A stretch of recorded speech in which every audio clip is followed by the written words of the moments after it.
mas não vos fartais. Bebeis, mas não vos saciais. Vestivos, mas ninguém se aquece. E o que recebe salário, recebe no saco furado. Quantas pessoas não conhecem que 30, 40 anos na igreja não tem nada? 30, 40 anos na igreja, não tem nada, não prospera em nada. Tudo que tem não presta, ou não funciona. E mesmo que trabalhe, seu dinheiro não dá para nada. Por quê? Porque não estava priorizando o Senhor. É verdade. Se tivesse priorizando o Senhor, como aquele povo tinha que ter priorizado, tudo na vida dele seria diferente. Porque quando a gente prioriza o Senhor, a gente diz: Senhor, isso aqui é para ti, eu não sei como é que vai ser, mas eu creio que daqui, para chegar o dia, o Senhor vai fazer um milagre. Glória a Deus! Então são pessoas que não priorizam o Senhor em oração, não priorizam vir para a casa do Senhor, não priorizam escutar a palavra do Senhor, quer viver de todo jeito, dizer que é assim que se vive mesmo de todo jeito, e quer que Deus faça tudo o que Ele quer na hora que Ele quer. Aí diz: eu não sei como é que é isso. A irmã fulana entrou ontem, já ganhou uma casa e um carro. Eu estou há 40 anos, não tenho nada. É verdade. Como é que está a tua vida e a vida da irmã fulana? É verdade. Como é que está a tua intimidade e a intimidade da irmã fulana? Como é que está a tua história com Deus e a história dela com o história de irmã fulana com o Senhor? Não é de todo jeito que a gente tem que ir para a casa do Senhor. Você pode vir de todo jeito, mas você não vai ficar de todo jeito. Verdadeiramente, a palavra do Senhor vai ficar no seu coração. Porque a palavra do Senhor ele transforma. Tudo é no tempo, mas a transformação ela tem que vir. Então são pessoas que não têm priorizado o Senhor. Pessoas que dizem uma coisa, mas que faz outra. Pessoas que entram na casa do Senhor, marcha, pula, salta, grita da profecia, recebe, bota a mão e ora. Mas quando chega em casa não é nada daquilo que está mostrando na igreja. Por isso que é importante eu e você ter o discernimento. Pedir ao Senhor discernimento para a gente ver o que é de Deus e o que não é. Porque senão você está recebendo coisa que você nem está imaginando que você está recebendo ali. Em vez de estar recebendo bênção, está recebendo maldição. Lá em Provérbios 14, 23 diz assim: todo trabalho há proveito, mas ficar só em palavra leva a pobreza. Então era isso que Deus estava dizendo para aquele povo, daquela época. Vocês estão dizendo que vão fazer, que vai fazer, vai reconstruir meu templo. Já se passou 16 anos e as palavras de vocês só levam vocês à pobreza. Porque quanto mais vocês trabalham, menos você tem. Quanto mais você quer ter as coisas, menos vocês têm. Porque a palavra de vocês está sempre vão. Muitas vezes assim na vida da gente também. A gente fica se perguntando: por que eu não estou crescendo espiritualmente? Porque se você diz: eu vou orar, eu vou jejuar, eu vou entrar no propósito, eu vou fazer. E cadê a atitude? Só palavra não dá. Palavra o vento leva, mas a atitude não tem como você voltar atrás, não. Tem um ditado que diz que dá para tirar, não se tira. A mesma coisa a minha sua atitude. Depois que é você dobrar o joelho ali, não tem para Satanás. Mas quando a gente ficar: vou fazer, eu vou, e no domingo vai, bota uma pedra, e bota outra, e você nunca consegue fazer aquilo que Deus colocou no seu coração. Ou você toma uma atitude, ou você vai ficar estacionado onde você está e você não vai sair daquilo ali. É importante que a gente tome uma atitude para o Senhor. E as igrejas elas estão repletas de pessoas que agem com desdenha, com os ensinamentos de Deus, com a palavra de Deus. Eles pararam a reconstrução por causa de reclamação de outros povos. E muitas vezes é assim também na minha e na tua vida. A gente está no caminho certo, está fazendo a coisa certa, mas por causa de uma palavra, por causa de uma palavra contrária contra a nossa vida, a gente para tudo aquilo que a gente está fazendo. A gente deixa ser atingido por causa de uma opinião de uma pessoa que não vai acrescentar nada na minha e na tua vida. Mas a palavra do Senhor, que é quem toma conta da minha e da tua vida, a gente não faz questão de ouvir. Quando o Senhor diz: não tema que eu sou contigo, vai em frente, eu te livro, eu te cubro, sou eu que cuido de você. Parece que entra aqui, sai aqui. Mas quando a pessoa diz: eu acho que tu não consegue, acabou. Você tem que quebrar as suas pernas, você fica por ali mesmo no meio do caminho. Mas só são quem para pelo meio do caminho são pessoas sem sabedoria, que não tem estrutura. estrutura, que não tem alicerce na palavra, né? Que qualquer comentário acaba com ele ali, né? Mas Deus, ele fala lá no Salmo também para essas pessoas. Essas pessoas que param no meio do caminho, que não fazem aquilo que Deus manda, são ímpios. Porque a gente tem o costume de dizer que o ímpio é só quem é do mundo, né? Mas não é não. Eu fui procurar no dicionário e o ímpio é alguém que vive de forma contrária à vontade de Deus. Então tem muito ímpio na igreja. E mais dentro do que fora. Mais dentro do que fora. Porque ele está seguindo aquilo que Deus quer para a sua vida. É verdade. E olha o que Deus te traz para dizer a esse povo. Salmos 50, do 16 em diante. Mas ao ímpio diz Deus: que tens tu que recita os meus estatutos e que toma o meu conselho na tua boca, mas aborrece a correção e lança a minha palavra para trás de ti. Que tem esse povo que chega aqui, toma a palavra do Senhor, fala que é assim, faz, acontece, mas quando chega em casa, joga a palavra do Senhor para trás e vai viver aquela vida imunda que vivia antes. É verdade. Aí ele continua dizendo: solta quando vês o ladrão, consente com ele e tem a tua parte com adúlteros. Solta a tua boca para o mal e a tua língua com o engano. Isso é sério. Tem muita gente que vive assim hoje dentro da igreja. Eu não sei o que esse povo está pensando na sua vida, que acha que Deus ele não vai tomar uma providência sobre a sua vida, né? O 19 e 20 diz assim, ó: assentar-te e fala contra teu irmão, fala mal contra o filho da tua mãe, essas coisas têm feito, e eu me calei. Pensavas que era como tu, mas eu te arguirei, e em sua ordem tudo porém diante dos teus olhos. Ouve, pois, isto, pois vós que vos esqueceis de Deus, para que não faça em pedaços sem haver quem vos livre. Isso é forte, irmão. Aleluia. Não é tempo de brincar, não é tempo de buscar o Senhor verdadeiramente de todo o coração. Porque o Senhor está dizendo essa noite que vai pôr os nossos olhos tudo aquilo que Ele não quer, antes que Ele despedace a minha e a sua vida. Se a gente não entrar naquilo que Ele quer que a gente deixe de Aleluia! Glória a Deus! É isso que o Senhor faz com o ímpio. Porque o ímpio não é quem está fora. Porque os filhos da treva são mais prudentes do que o da luz. Você vê que fulano, eu quero isso, ele está aqui. Toma aquilo, ele faz. Não bebe, ele bebe. Não anda, não anda. Mas quando Jesus diz, fica no teu lugar, cala tua boca, ora, jejum, o crente não faz. E Jesus não pede nada em troca, viu? Jesus não pede nada em troca. Ainda te dá a salvação. E a pessoa ainda não fazer o que Jesus está pedindo é complicado.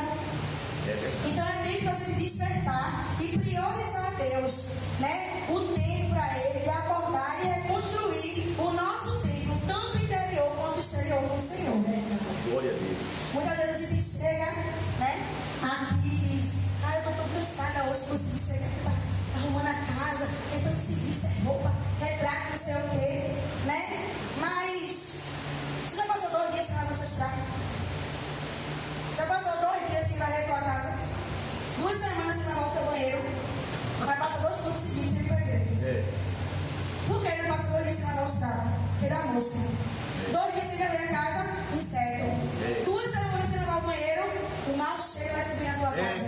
Agora, se tu passa 2 dias sem orar, já entra no pecado. 2 dias sem culto, já entra na fraqueza. 2 semanas sem orar, sem ler a palavra, sem jejuar, já entra na frieza e falta de discernimento. Veja como a gente prioriza mais a nossa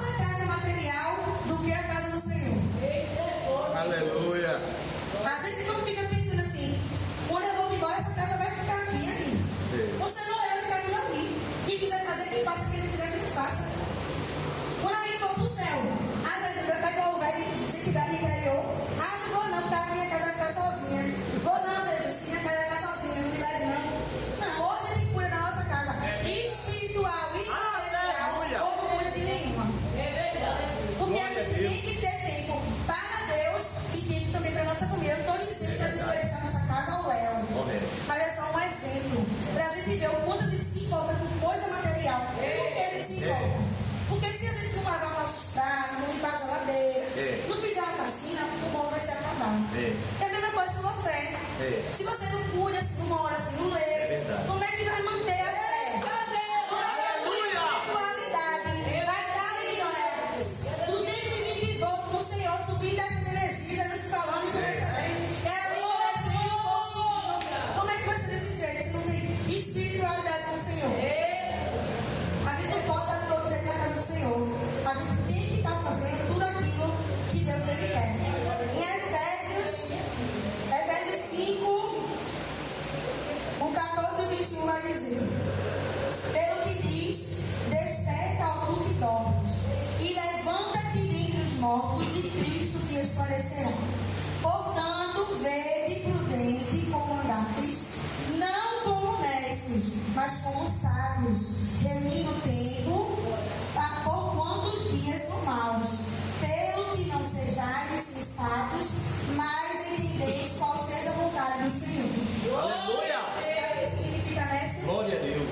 Pessoa que não sabe ou que não pratica, aquele que é falho de instrução ou de inteligência. Deus não quer que a gente seja falho de instrução. Qual é a instrução? A palavra. Todo mundo tem acesso à palavra hoje em dia. Tem país que as pessoas querem ter acesso à palavra e não tem. A gente tem podcast, tem palavra, tem devocional, pode ligar a rádio que Deus está falando, mas nem assim o povo procura. Parece que quanto mais facilidade para o povo, mais o povo vai esfriando seu coração. É verdade. É muito difícil que nós possamos pedir sabedoria ao Senhor para que Ele revele qual a vontade dele na minha e na sua vida. Porque para cada um Deus tem um trabalho diferente. Na minha pode ser a palavra, na sua oração. Você pode não saber expressar o que você quer falar, mas na sua oração você pode dizer: Jesus, abre a minha mente. Eu li essa palavra, eu entendi, mas que eu pode abrir a minha mente para me revelar o que o Senhor quer falar através dela para mim. Porque sempre que eu venho trazer a palavra, é uma palavra que Deus chama a minha atenção. E eu vou buscar mais sobre aquilo.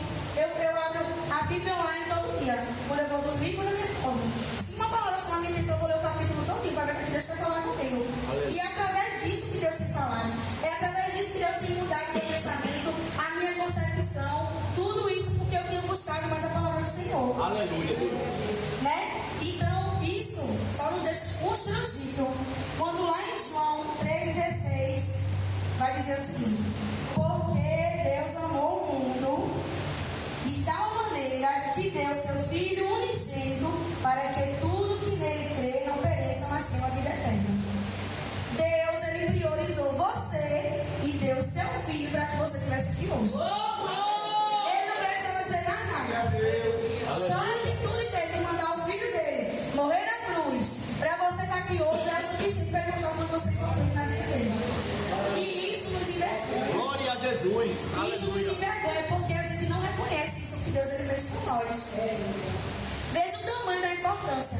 E a gente não ter a consciência dessa importância que Deus ele tem que ter na minha e na sua vida. Aleluia. Para que nós possamos ser pessoas que estamos debaixo da sua palavra, debaixo daquilo que ele quer para mim e para a sua vida. Né? Deus ele é a nossa prioridade. A atitude de Deus nos mostra o quanto a gente é importante para ele. Né? O quanto ele nos ama e o que a gente buscou para ele, que foi o seu único filho.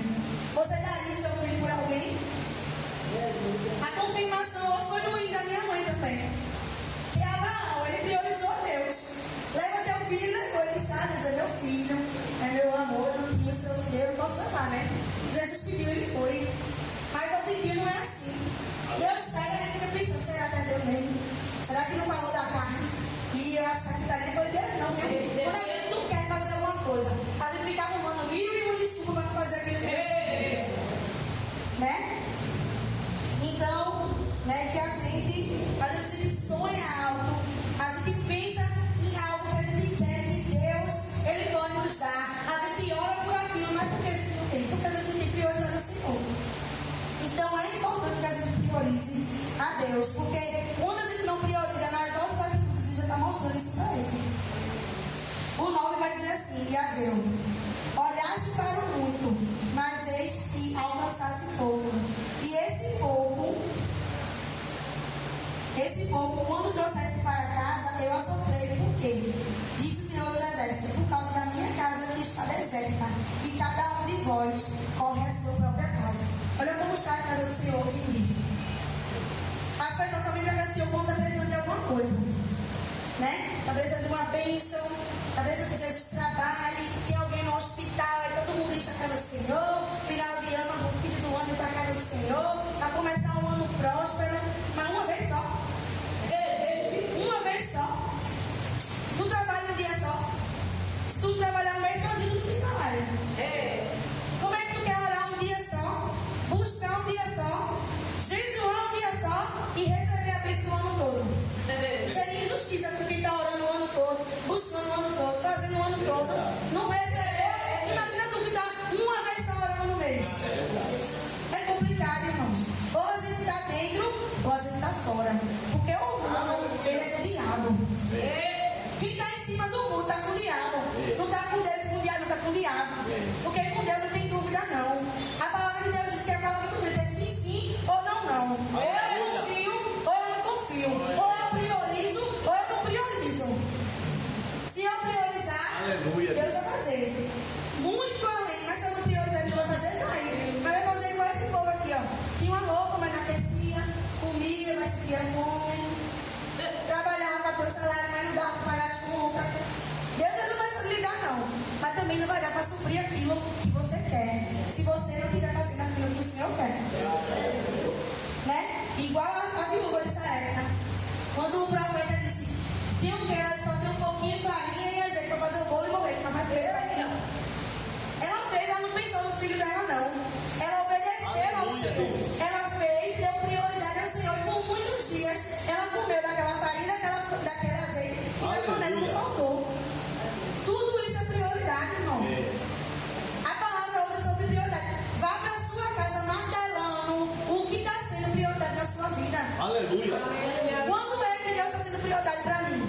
Quando eu preciso? Quando é oportunidade para mim? Ou todo dia, na bonança, na tristeza? Isso aqui, uma vida com Deus, aqui no casamento. É na saúde, na tristeza, na alegria, na doença. E nem a morte nos separa. Porque o casamento, a morte separa, mas com Jesus não separa. É que une mais ainda. É verdade. Então que a gente possa ir para casa com esse pensamento. Aleluia. O que tem sido prioridade na minha e na sua vida. Aleluia. Que nós possamos priorizar a casa do Senhor. Porque quando a gente coloca o Senhor como prioridade na nossa vida, no patamar aqui em cima, aí o Senhor diz assim, é aqui que eu vou te colocar também. Quando a gente prioriza o Senhor, Ele nos prioriza. Ele faz a nossa vida através das nossas atitudes.